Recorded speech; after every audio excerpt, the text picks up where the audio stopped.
Hey there! In this video, I'm going to show you how to create a saved search with a Polygon with some special advanced details. This also works with IDXBroker's new widgets, so you can use the same method in both instances. So the first thing you want to do is on your advanced search page, you want to make sure the fields that you are intending to use on the Polygon search are visible. So in this case, status was actually hidden in the page preferences, which basically if you go to your pages and go to advanced search and then go to preferences,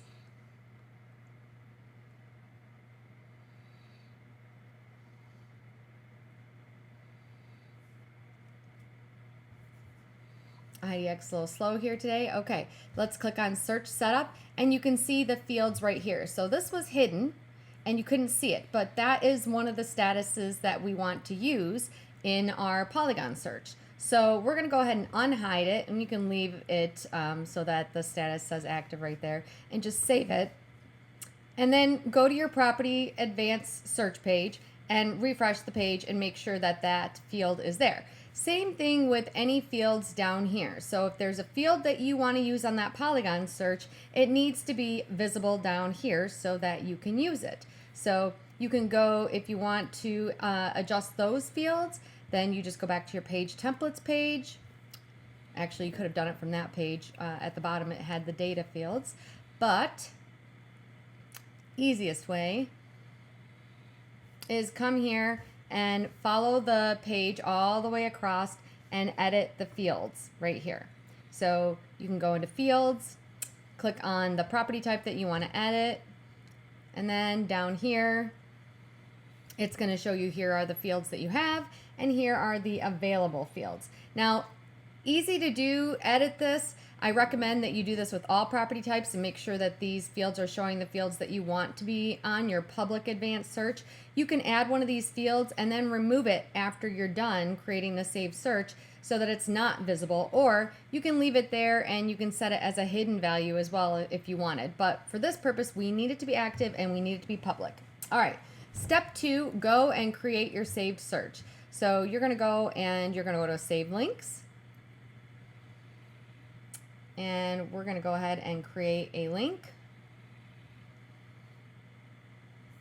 And we are going to use the Polygon.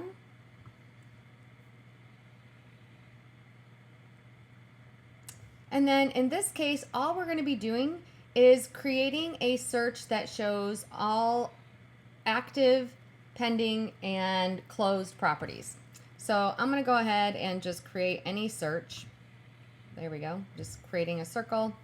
And then down here, I'm going to always sort it by newest listings because people want to see the newest homes, and it also makes it look like you're showing the newest properties. You have the latest up-to-date properties, which you do. Then we're going to click on Advanced Link Customization down here, and it's going to open up this extra little section. And that's where the advanced search page is going to come into play. So we're going to come here and we're going to add all 3 property types here. So just choose your different criteria here, and it could be that maybe you also want to add some other things down here. You can add as many as you want and then hit the search button. We're just looking to add those custom search criteria. So don't put in the city, don't put in anything else, just the criteria that you want to use on that Polygon search. And then you're going to come up here and you're going to see a long string that has basically, it's a command line. It's telling IDXBroker which property types to pull. And you can see right here, after property type equals 3, it says ampersand property status equals active. So there's the first part. You want to start with the ampersand, and then here's ampersand property status equals pending.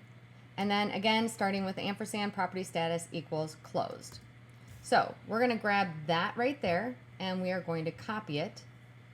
And then we're going to come here to our saved search and we are going to paste it in here. Now, the very first does not, in the very beginning, we don't need the ampersand, but we do for everything afterwards. So this is going to show all properties within this circle that are active, pending, and closed.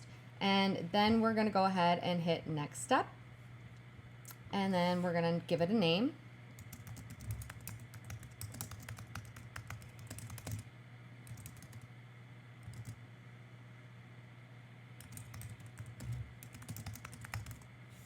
So we're just going to give it a name real quick. And put heading 1, and then we're going to save and manage links. Now I'm going to come here, back to my saved searches, and I'm going to sort it so that the newest links are at the top. And there you go, all Sarasota properties for sale, closed, and pending. So if you come over here and click preview link, it will then show you all of the properties. And it's going to show you the featured and sold pending results first, sold pending next. Then your regular search results will show up after that. So there you go. That's how you're going to create a custom search using some custom feature or filters. You can do, again, the same thing on your widgets. If you go to the new widgets and create new, we can create a listing showcase. Give it a name.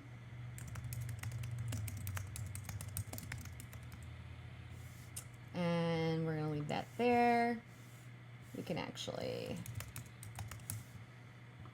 type that. And we want to have active. Actually, we're going to leave that status alone. And then down here, after we choose all our things, here, right here is where we're going to put that query. So we're going to go back to our search, and we're going to copy this. And this one does start with the ampersand, so we'll paste. It shows you the example. So there you go. You put your hand query in there and choose whatever else you want it to be. And I usually do 3 days for new listing and then save. And now you can take this